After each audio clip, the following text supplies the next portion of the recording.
Housing से शुरुआत करेंगे। राहुल जी, काफ़ी चर्चाएं हो रही हैं। जो प्रमोटर बजाज फाइनेंस ने अपने स्टेक को ट्रिम किया है, भारी डिस्काउंट पर उन्होंने अपनी स्टेक को ये बेचा है। और कल हमने देखा कि 7% ये शेयर टूट गया बजाज हाउसिंग का। जरा बताएंगे कि करना क्या चाहिए शेयर में, जो ऑलरेडी जो निवेशित हैं उनकी क्या रणनीति हो, और जो ये सोच रहे हो कि नहीं अब तो शेयर नीचे आ गया है, क्या एंट्री करनी चाहिए, उनके विकल्प क्या होंगे? सो आई थिंक दो तीन चीजें अगेन आई थिंक हम देखें तो I think NBFC as a space has done extremely well. Financials के अंदर हम देखें तो NBFC space has done pretty well and now they are trading at I think valuation per se देखें तो लास्ट 10 साल के एवरेज के ऊपर के ट्रेड पी टर्म्स में और प्राइस टू बुक के टर्म्स में ट्रेड करते हुए देखने को मिला है। हालांकि वहां पे एचएफसीज की बात करें तो मेरे ख्याल से housing finance companies are still trading at below their and they have underperformed vis-a-vis the entire NBFC space as a whole.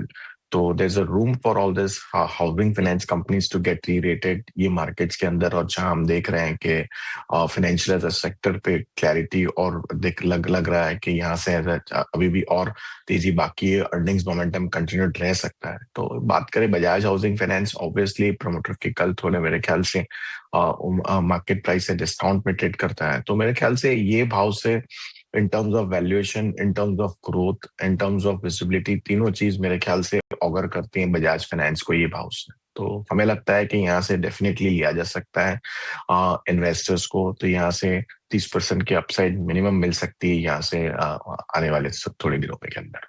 तो ये राय आपके लिए लॉन्ग टर्म का नजरिया है, ये ध्यान रखिएगा। ये ट्रेड के लिए नहीं बता रहा है, फंडामेंटल व्यू है। हमारे साथ निमेश जी भी बने हुए हैं। निमेश जी, कैनरा बैंक को लेकर एक बताइए। कैपिटल इन्फ्यूजन के तौर पर कंपनी ने बॉन्ड के जरिए 3,500 करोड़ रुपए जुटाई एक बैंक ने, और करीब 7.55% कूपन रेट पर रिटर्न पर बैंक ने ये पैसे जुटाए हैं बॉन्ड के जरिए।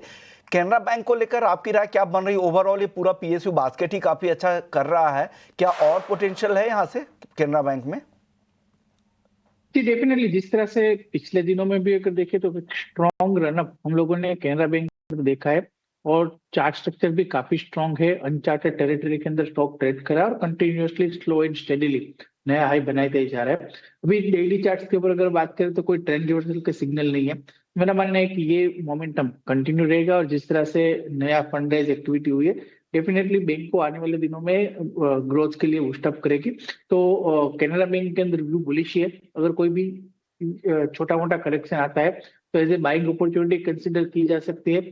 ऊपर मैं मानता हूँ कि कैनरा बैंक के अंदर शॉर्ट टू मीडियम टर्म में 170 रुपए तक का टारगेट प्राइस देखने को मिल सकता है।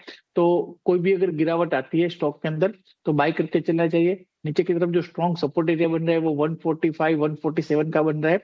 तो ये लेवल के आसपास अगर कोई भी गिरावट आती है तो कैनरा बैंक के अंदर बाय करके चलना चाहिए। नीचे की तरफ स्टॉप लॉस 142 का लगाना चाहिए, और 165 170 के target price short to medium term में देखने को मिल सकते हैं। ओके, तो 142 रुपए का स्टॉप लॉस और 165 और 170 तक का टारगेट है। ये कॉल भी मीडियम टर्म के लिए कैनरा बैंक में निमेश जी की राय है। एक राय हिंदुस्तान कॉपर पर भी चाहिए। कंपनी ने एनटीपीसी